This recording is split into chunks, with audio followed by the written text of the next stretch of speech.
Ok, chỉ được số bông mai bông ôn ở here. Chắc ngày nay nhung miên việc mình sẽ muối đại cột mà lấy hơi cột chia đưa ván thì tôi nhập nhà này chứ ngày nắng có con của miênประเทศบอดมุ้ยtrong trời mấy bông phố này này hay ประเทศบอด nắng cái chia ประเทศบอดđại cái đại ở cốc nhung có bán họ cà pi mà sờ mà nhẽ cứ thà tá coca Facebook ในក្នុងឆ្នាំ2021មាន coca យ៉ាងណាដែរចឹងបងប្អូនត្រឡប់ទៅចឹងបងប្អូនអារម្មណ៍បងប្អូនត្រឡប់ទៅជួបវាគ្មិនមហិលដល់គ្នាបាទជំរាបសួរអ្នកនរគ្នាខ្ញុំបាទឈ្មោះបរស្មីជានិស្សិតកំពុងរៀននៅសាកលវិទ្យាល័យភូមិន្ទភ្នំពេញឆ្នាំទី2ថ្ងៃនេះខ្ញុំពិតជាមានអារម្មណ៍សំណោះរីករាយខ្លាំងមែនទែនដែលបានមកជួបភ័ក្ររៀននៅសាកលវិទ្យាល័យជាមួយគ្នាថ្ងៃនេះខ្ញុំមកចែករំលែកអំពីចំណេះដឹងអំពីគោលការណ៍របស់ Facebook ខ្លះ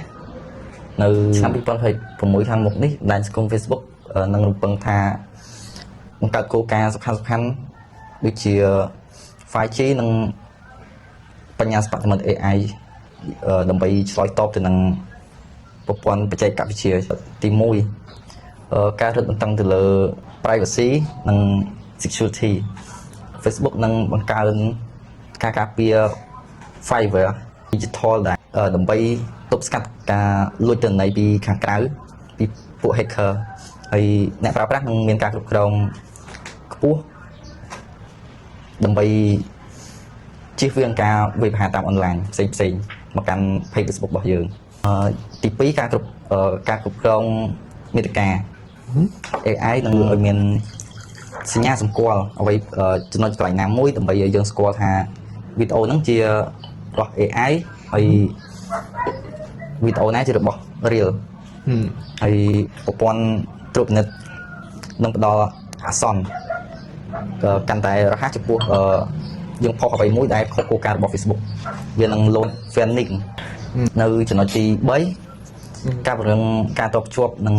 5G ចឹង 5G ហ្នឹងដូចជាក្រុមហ៊ុនជា Smart Card មានដែរមែនទេហ្នឹងហើយគេនឹងតម្រង់ដាក់នៅឆ្នាំ2026ហ្នឹងដែរជាមួយនឹងបច្ចេកវិទ្យា 5G Facebook នឹងជំរុញមាតិកាដែលមានគុណភាពខ្ពស់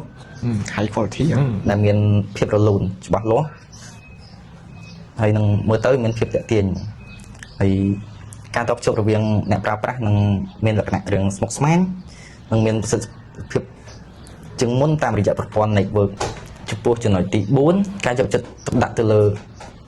សុខភាព digital ប្រព័ន្ធបច្ចេកវិទ្យាហ្នឹងគោលការណ៍នឹងបដោតទៅលើការកាត់បន្ថយមាតិកាដែលមានការភ័យខ្លាចមើលទៅរឿងភ័យខ្លាចដែលវានៅបែបឧក្រិដ្ឋកម្មគឺ Facebook នឹងដកចេញ Facebook នឹងលើកទឹកចិត្តដល់ page ណាដែលផ្ដល់ជាចំណេះដឹងពិតប្រាកដ Facebook នឹងរុញ boost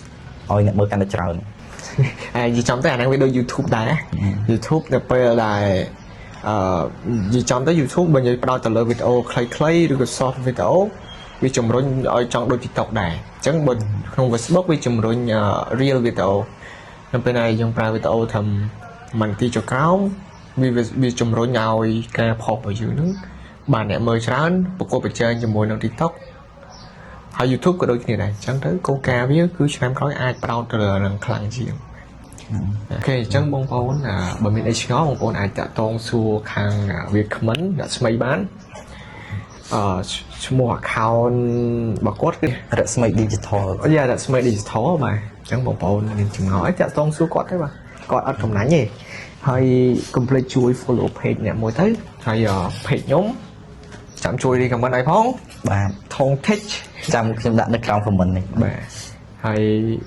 ចាបងប្អូនចាំខ្ញុំមានប៉ុណ្ណឹងអរគុណច្រើនអរគុណច្រើន